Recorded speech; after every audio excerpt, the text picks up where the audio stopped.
Numbers 7. At nangyari ng araw na matapos ni Moises na may tayo ang tabernakulo, at mapahiran ng langis at mapaging banal, pati ng lahat ng kasangkapan niyaon, at ang dambana pati ng lahat na kasangkapan niyaon, at mapahiran ng langis at mapaging banal.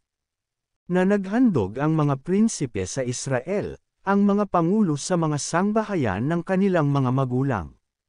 Ito ang mga prinsipe sa mga lipi, ito ang mga namamahala roon sa nanggabilang. At kanilang dinala ang kanilang alay sa harap ng Panginoon, 6 na kor itong may takip, at 12 baka, isang kariton sa bawat dalawa sa mga prinsipe, at sa bawat isa'y isang baka, at kanilang iniharap sa harapan ng tabernakulo.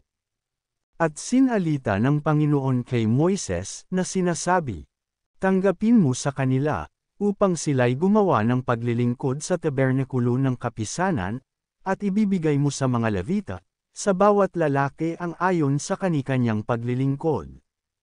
At tinanggap ni Moises ang mga kariton at ang mga baka, at ibinigay sa mga Levita. 2 kariton at 4 na baka ay ibinigay niya sa mga anak ni Gerson, ayon sa kanilang paglilingkod.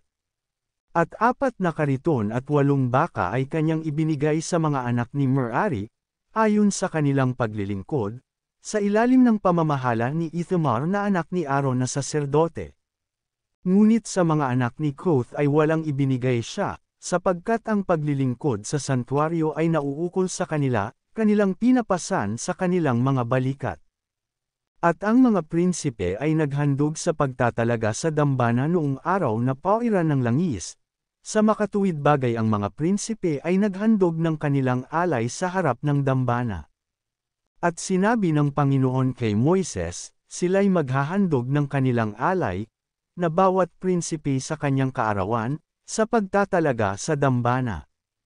At ang naghandog ng kanyang alay ng unang araw ay sina Asa na anak ni Aminadab sa lipi ni Juda.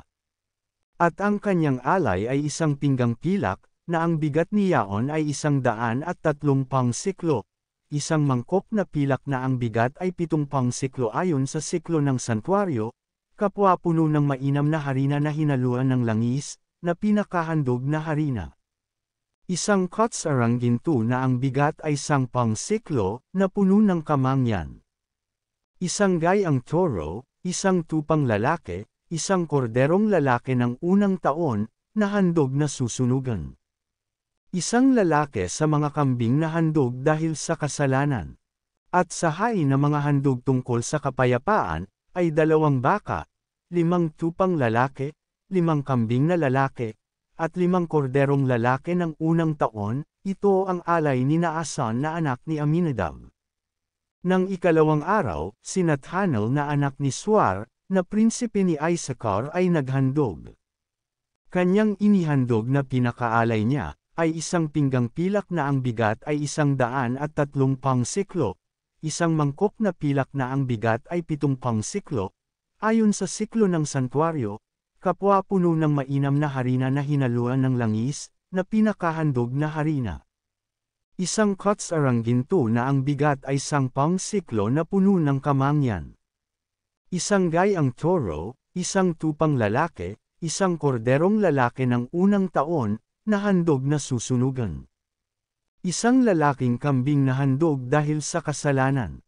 At sa hain na mga handog tungkol sa kapayapaan, ay 2 baka, 5 tupang lalaki, 5 kambing na lalaki, at 5 korderong lalaki ng unang taon, ito ang alay ni Nathanel na anak ni Suar. Nang ikatlong araw ay si Eliab na anak ni Helon, na prinsipe sa mga anak ni Zabulon. Ang kanyang alay, ay isang pinggang pilak, na ang bigat niyaon ay 130 siklo, isang mangkok na pilak na ang bigat ay 70 siklo, ayon sa siklo ng santuaryo, kapwa puno ng mainam na harina na hinaluan ng langis, na pinakahandog na harina. Isang kotsarang ginto na ang bigat ay 10 siklo, na puno ng kamangyan.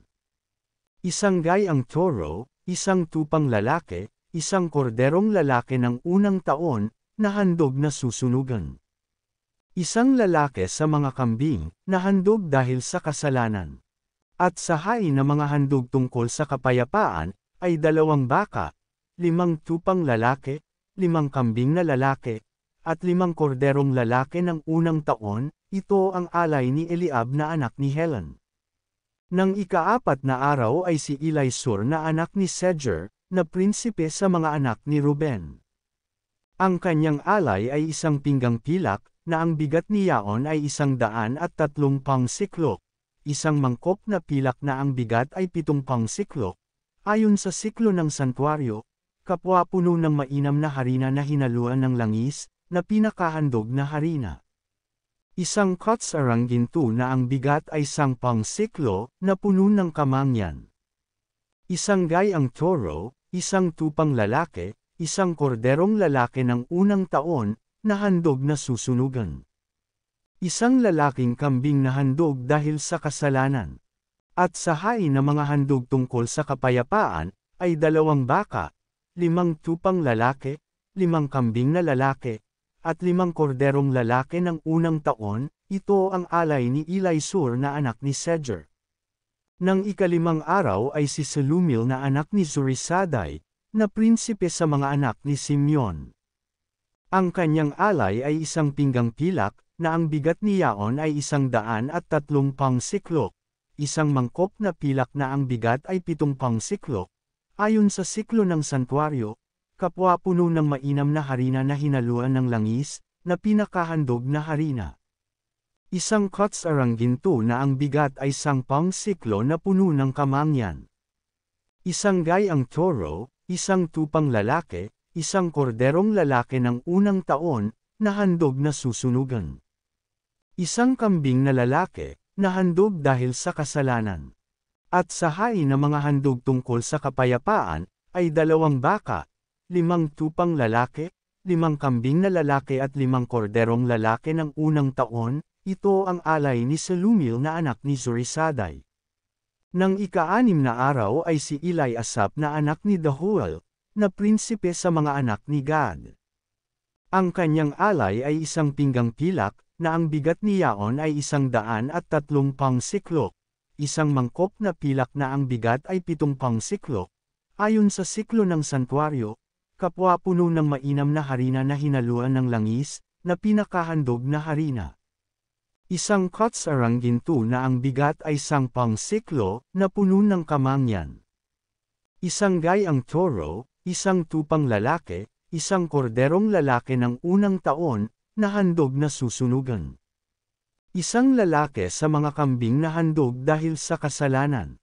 At sa hain na mga handog tungkol sa kapayapaan, ay 2 baka, 5 tupang lalaki, 5 kambing na lalaki, at 5 korderong lalaki ng unang taon. Ito ang alay ni Eliasap na anak ni Dahuel. Nang ika-7 araw ay si Elisama na anak ni Amiad, na prinsipe sa mga anak ni Ephraim. Ang kanyang alay ay 1 pinggang pilak, na ang bigat niyaon ay 130 siklok, 1 mangkok na pilak na ang bigat ay 7 siklok, ayon sa siklo ng santuaryo, kapwa puno ng mainam na harina na hinaluan ng langis, na pinakahandog na harina. 1 kotsarang ginto na ang bigat ay 10 siklo, na puno ng kamangyan. 1 gayang toro, 1 tupang lalaki, 1 korderong lalaki ng unang taon na handog na susunugan. 1 lalaki sa mga kambing na handog dahil sa kasalanan. At sa hain na mga handog tungkol sa kapayapaan, ay 2 baka, 5 tupang lalaki, 5 kambing na lalaki, at 5 korderong lalaki ng unang taon. Ito ang alay ni Elisama na anak ni Amiad.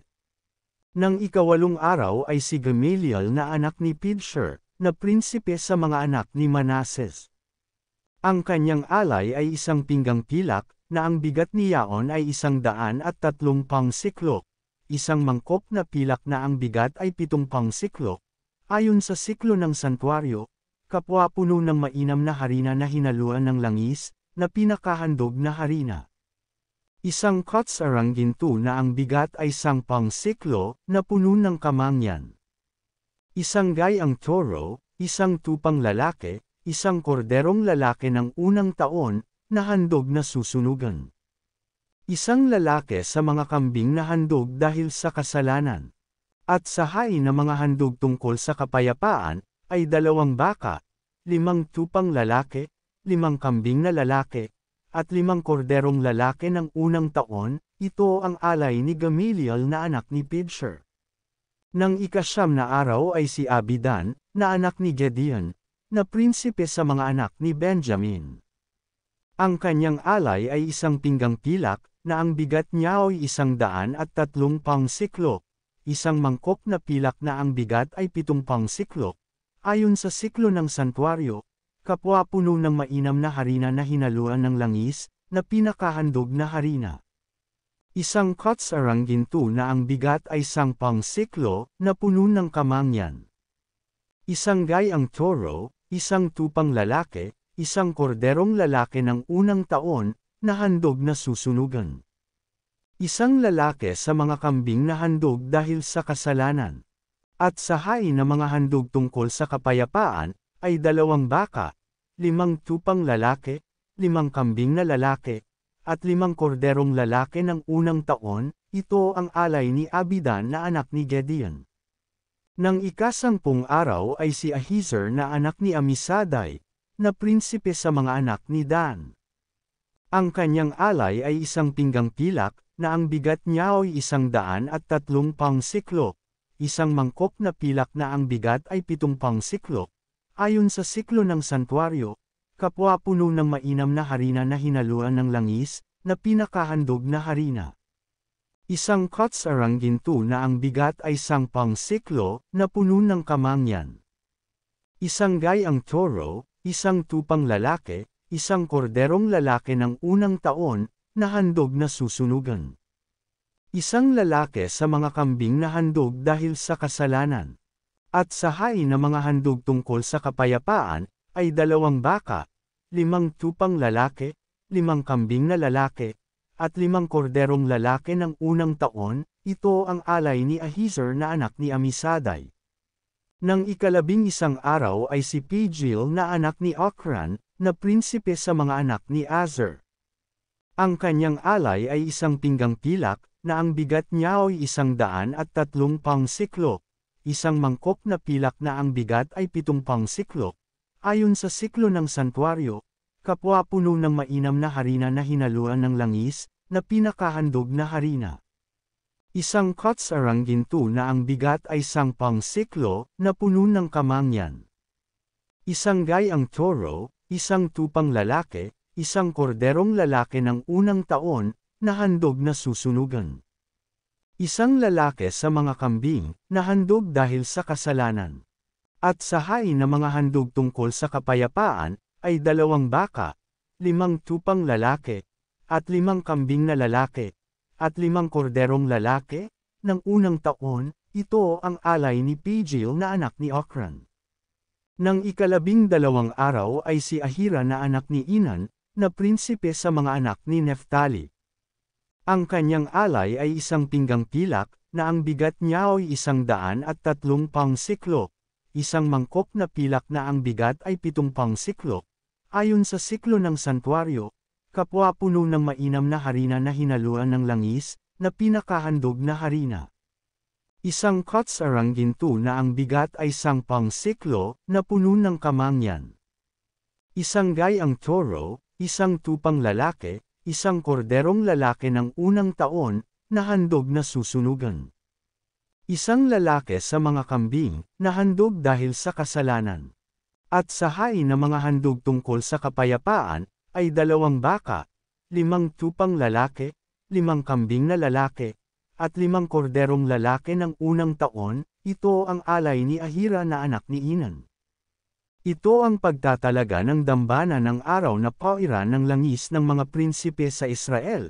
12 pinggang pilak, 12 mangkok na pilak, 12 kotsarang ginto.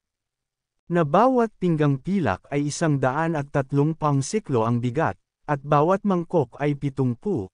Lahat ng pilak ng mga sisidlan ay 2,400 siklo, ayon sa siklo ng santuaryo. Ang 12 kotsarang ginto, na puno ng kamangyan, na ang bigat ay 10 siklo bawat isa, Ayon sa siklo ng santuario, lahat ng ginto ng mga kutsara ay 120 siklo. Lahat ng mga baka na handog na susunugan ay 12 toro, ang mga tupang lalaki ay 12, ang mga korderong lalaki ng unang taon ay 12, at ang mga handog na harina ni Yaon, at ang mga kambing na lalaki na handog dahil sa kasalanan ay 12. At lahat ng mga baka na pinakahain ng mga handog tungkol sa kapayapaan, ay 24 na toro. Ang mga tupang lalaki ay 60, ang mga kambing na lalaki ay 60, ang mga korderong lalaki ng unang taon ay 60. Ito ang pagtatalaga sa dambana pagkatapos na mapahiran ng langis. At nang si Moises ay pumasok sa tabernakulo ng kapisanan, upang makipagsalitaan sa kanya, ay narinig nga niya ang tinig na nagsasalita sa kanya, mula sa itaas ng luklukan ng awan na nasa ibabaw ng kaban ng Pototo, na nasa gitna ng 2 kerubin, at siya'y nagsalita sa kanya.